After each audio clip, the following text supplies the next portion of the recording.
Parler. Présidente, vous retenez quoi ce soir? Les vainqueurs ou les perdants?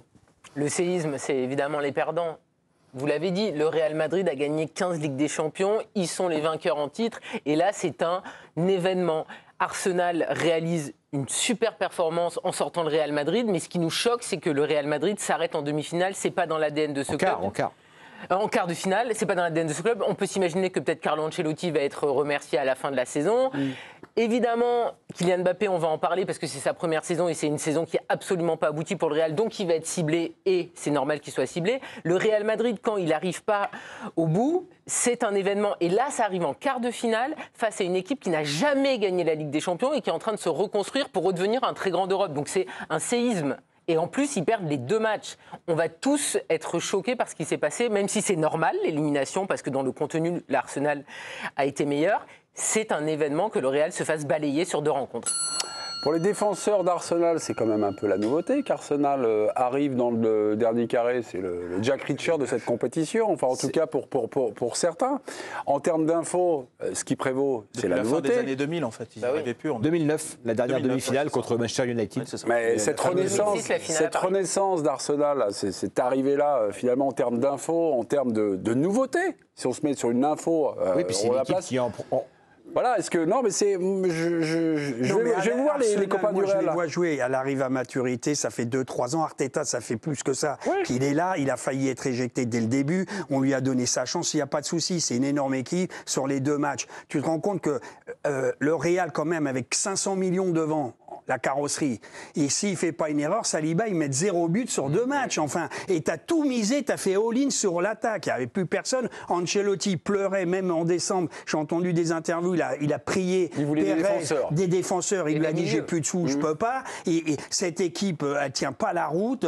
Donc les gars, je ne sais pas si on les appelle les Galactiques, ça va être, comme tu dis, un séisme. Ils vont être critiqués. Il y aura des départs, je t'annonce. Ancelotti, les valises sont déjà faites. Il ne fera pas la dernière année. Je te joue ce que tu veux. On se retrouvera un peu plus tard. Encore un resto, je vais encore. Et quand tu les vois en championnat, bon, ils ont 4 points de retard devant le Barça, ils en ont eu 9 d'avance, mais il n'y a plus d'équipe. Moi, j'ai regardé les 3 derniers matchs du Real pour m'amuser par rapport au Barça, tu vois. C'est affligeant. En fait, il n'y a plus d'état d'esprit. J'ai compris ce qui fait parler, et on est là pour parler, c'est le Real. Arsenal, ça n'intéresse pas grand monde, alors finalement, non? Si, ça intéresse quand même que c'est le prochain adversaire. Pas grand monde. Mais c'est le prochain adversaire du Paris Saint-Germain. Donc en tant que Français, on regardait aussi ce match-là en se disant... Oui, mais regardez Toto Rico, regardez Arsenal, c'est un Dave. côté vintage parce que tu penses aux années 90, aux années 2000, avec notamment les Français, avec Arsène Wenger.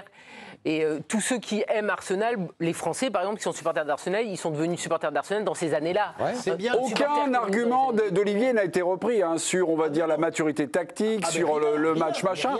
Là, on parle de la désintégration de Real. Ce que j'analyse, c'est les 2 matchs, parce que Rico dit tu dois pas être surpris parce que Arsenal était favori. Absolument pas. Favori au départ, au tirage au sort. Il parlait du retour. Non, au retour, j'entends bien. Au retour, il y a 3-0. Qui l'a cru? Rico, je parlais des 2 matchs. Qui a cru hier soir sur ce plateau, on nous promettait, attention, demain, tout est possible, après les matchs. Hier soir sur ce plateau, donc qui a cru? Moi, j'étais avec des collègues hier qui croyaient. Non, mais il faut quand même reconnaître que tu faisais un sondage, malgré tout, que la plupart des gens pensaient finalement que le Real allait se qualifier. C'est bien pour ça que j'ai commencé, si vous vous rappelez mes arguments, j'ai commencé tout de suite. Tout le monde va être déçu de la défaite du Real, et c'est une évidence. Nous, on échange par rapport au storytelling. Mais par rapport, nous, on échange sur des groupes WhatsApp. On ne parle que de Real. On ne parle pas d'Arsenal.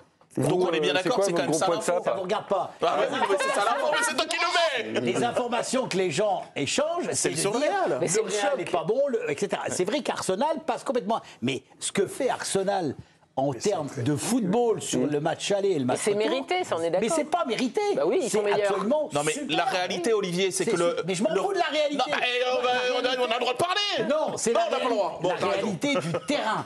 Là, la réalité. Alors la réalité. Attendez, je vous mets un défi, Tonton Rico, Dave, là, c'est tombé sur vous. Oui. Le match d'Arsenal. Oui. Allez, vous m'en dites quelques mots. Ben, bien sûr. Alors c'est quoi? Qu'est-ce qui vous a plu? Qu'est-ce qui vous a intéressé? C'est le prochain adversaire du PSG. Moi, j'ai trouvé quand même qu'ils avaient cette capacité, et c'était un peu l'inconnu, parce que c'est un peu toujours l'inconnu avec Arsenal, c'est de garder leur sang-froid. C'est-à-dire que c'est quand même une équipe qui est restée froide, alors que comme on disait, on convoquait un peu l'irrationnel, parce qu'en fait, en termes de football, et j'allais venir à ça, c'est qu'en fait, dès le départ, en fait, il n'y a pas photo en fait, entre les deux équipes. C'est-à-dire que le Real Madrid, vous pouvez prendre tout le parcours depuis le début de la saison. À chaque fois qu'ils ont croisé une équipe forte, ils se sont fait, non seulement ils ont perdu, mais ils se sont fait plier dans les grandes largeurs. Donc en fait, ils tombent sur Arsenal, qui est une bonne équipe, qui est en forme, qui est fraîche, même s'il y avait quelques absents, parce qu'ils ont des blessés comme Havertz et tout, mais globalement, c'est une équipe qui est plutôt... Elle a gardé son ADN. Exactement. Et il n'y a pas photo, en fait, entre les deux équipes. Et moi, j'allais venir à ça, c'est que pour Arsenal, le vrai révélateur, il va être le PSG. Ah ouais. Parce que le huitième de finale, c'est quoi? Le PSV PSV Eindhoven. Il les explose à l'aller. Il les explose. Il y a pas, je crois. voilà, il n'y a pas match parce que ce n'est pas un invité normal. Ce Real-là... Gagner en marquant 7 buts sur la pelouse du PSV en Coupe d'Europe, je pense qu'il n'y a pas beaucoup d'équipes qui l'ont fait. C'est pas un truc anodin non plus. C'est pas ce que je dis. Je dis juste que... vous l'avez un peu dit. Non, mais ils n'ont pas croisé, Merci, en fait, Steph. ils n'ont pas encore croisé de vrais clients sur le parcours à élimination. Parce que la réalité, ce soir... c'est la fin de l'imposture Real Madrid. C'est une imposture depuis le début de la saison, c'est une insulte au foot. Je vous lance sur Arsenal, mais vous revenez. Hop là, t'as le. Vous nous cherchez, vous nous trouvez. Ce soir, ils jouent super bien collectivement. En plus, ils ont individuellement des joueurs magnifiques. Un milieu de terrain avec Rice qui s'est baladé. Partey, il est très fort aussi. Ils ont des joueurs sur les extérieurs qui sont très bons. On ne va pas dire Saka, Martinelli. C'est une super équipe. Et ils ont pourtant fait des boulettes. Ils ont même relancé le Real Madrid. Ça aurait pu une ou deux fois terminer, voire un peu plus, avant le 2-1 pour Madrid. Ça n'aurait pas été suffisant. Bravo à Arteta, il a construit une équipe. Arsenal, on les voit jouer, ils sont deuxième du championnat. Il y a zéro souci. Mais ils n'ont pas un top 9 quand même. Quoi? Ils n'ont pas un top avant-centre. Ils sont tous blessés. Oui, mais je veux dire, pour la victoire finale, là, si on part sur la victoire finale. On peut en discuter, mais non, parce qu'à 4 mois, PSG, tout le monde les défonçait, pas d'avant-centre, Dembélé. Oui, enfin, surtout les dernières années, qui gagne à chaque fois. Toi, il te faut, mais il y a des équipes qui jouent en faux avant-centre. Merino, il a joué à l'aller, tout le monde disait, des plateaux, qu'est-ce qu'il fout, Merino, ce milieu de terrain, il a mis un super but. Parce que Merino, il te fait rêver tous les jours, toi? Tous les plateaux, je pense. C'est pas ça, c'est que quand tu coaches une équipe, tu peux jouer sans avant-centre. C'est embêtant peut-être pour certaines équipes, mais quant à Luis Enrique, il a fait ça pas toute sa vie, parce que quand on est dans le dogme. Mais en 2015, t'as Luis Suarez, t'as un vrai avant-centre. Mais non, je vais pas parler ça, il a pas... Bon, allez, laisse tomber. Sur les dernières années, les équipes qui gagnent la Ligue des Champions, ils n'ont pas un grand gardien et un grand avant-centre. C'est pas ça, mais tout le monde dit, la MSN, il y avait Suarez. Quand Haaland vient, Guardiola, quand on dit il jouait sans avant-centre, il a eu Agüero pendant 8 ans. Oui, et à la fin, il le mettait tricard parce qu'il n'était pas fan d'Agüero. Non, mais ce que je veux te dire, c'est que tu peux jouer, quand tu n'as pas l'avant-centre idoine exceptionnel, tu te débrouilles avec un mec qui décroche, qui vient, et ça marche. Et ça peut être ta limite aussi. Tu peux être éliminé dans n'importe quel système. Ça t'aide quand c'est un serial buteur quand même. Madrid, t'as 3 vedettes ce soir. Mais c'est pas une équipe, d'accord? C'est pas une équipe, elle est championne d'Europe l'année dernière. Écoutez, c'était pas la même chose. Il y avait un milieu de terrain qui n'est plus là, par exemple. Et puis il y a Carvajal qui est blessé, etc. Mais quand même. c'est Carvaral. Oui, mais. Le Gilles va la est parti, etc. Mais petit, c'est l'instant dyslexie, Eric. Vous êtes exprimé, Karine n'est pas d'accord. De toute façon, on va pas faire la soirée là-dessus. Il pense que quand on parle de pas Luis Enrique, c'est pas l'histoire du foot. Je pense même pas à Luis Enrique quand je te dis ça. Je te dis qu'effectivement, quand tu as un 9 buteur, serial buteur ou un excellent gardien comme Thibaut Courtois, ce soir, tu peux pas lui en vouloir, par exemple. Ça t'aide souvent pour gagner des grands rendez-vous. Bien sûr, mais tu les dis des Ligues des Champions. Alors pourquoi tu nous parles de Merino? Merino, il fait rêver personne. Peut-être qu'il gagnera la Ligue des Champions avec Merino, des joueurs que j'appelle worker class héros, ça veut dire pas obligatoirement des stars et tu les as pas, ces fameux avant-centre, tu peux par le collectif. Ça peut être ta limite. Sur les 10 dernières années, qui n'a pas gagné la Ligue des Champions en ayant gagner des matchs. Eric et Karine. C'est ça que je veux te dire. Là, on fait le tour de stade. Il n'y aura pas de troisième tour de stade. Oui, on ne sera pas d'accord. Non, vous ne serez pas d'accord. Parce que là, on peut mettre, puis Merino, on peut la remettre une troisième fois, une quatrième fois, puis après, je lance le quiz. Merino n'est pas le sujet. Merci. Merci beaucoup. Pas le sujet. Non, mais maintenant, vous, sur le Real, j'aimerais vous entendre parce que. Pour moi, c'est un train qui arrive à l'heure. Ouais, tout ce qu'on a vu là. Après le match aller, on était là après le match aller, donc moi j'ai dit, je vois aucunement comment ce Real-là.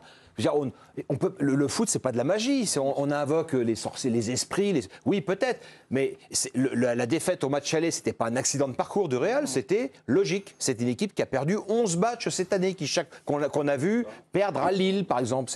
Alors, évidemment, c'était un autre contexte, un autre moment de la saison. Ouais. Mais c'était leur première défaite de la saison. Par le Barça, on a eu plusieurs grosses alertes rouges pour le Real. Donc, c'est pas une surprise. Et c'est pas le foot, c'est pas on/off. Et ce soir, ils ont essayé de créer une atmosphère, un truc, mais ça n'a pas pris. Et puis c'est la fin d'une, enfin comment dire, c'est l'échec. Il n'y a pas d'équipe. C'est l'échec d'un choix politique aussi. De Florentino Pérez. Exactement, l'échec. Merci. C'est la deuxième fois. C'est la deuxième fois quand même. Ah, vous voulez me faire taire? Ouais. Bah oui, parce qu'on va. Bah oui, vous dérangez, mais non, mais vous êtes juste un peu en avance parce que là, j'allais lancer, mais la régie est en train de se régler pour savoir qui a gagné le super duel sur Arsenal qualifié ou le Real éliminé. Vous retenez quoi en priorité? Mais dans quelques secondes, là, Mbappé éliminé, sa première saison au Real était limpide. Alors, on va parler de ça. Je pense qu'on va parler de la politique. Mes amis, 60%, 40%, Possession. Arsenal qualifié. Non, mais 65-0 là. 65 à 35. Non, mais on n'est pas obligé de le croire. C'est pipé. Tais-toi. Allez, On n'est pas obligé de le croire, le truc. retourne là-bas, professeur, retourne. Mbappé éliminé, sa Donc, première. en fait, attendez, juste un truc. C'est-à-dire que demain, à la machine à café, les gens vont tous parler d'Arsenal, il n'y en a pas un qui a parlé du Real. Elle a raison, Karine. Le sujet demain, c'est le Real et c'est celui que vous allez aborder là, c'est le sujet, ça va être Mbappé. Le sujet de demain, c'est PSG Arsenal. Exactement. Je crois pas. Messi.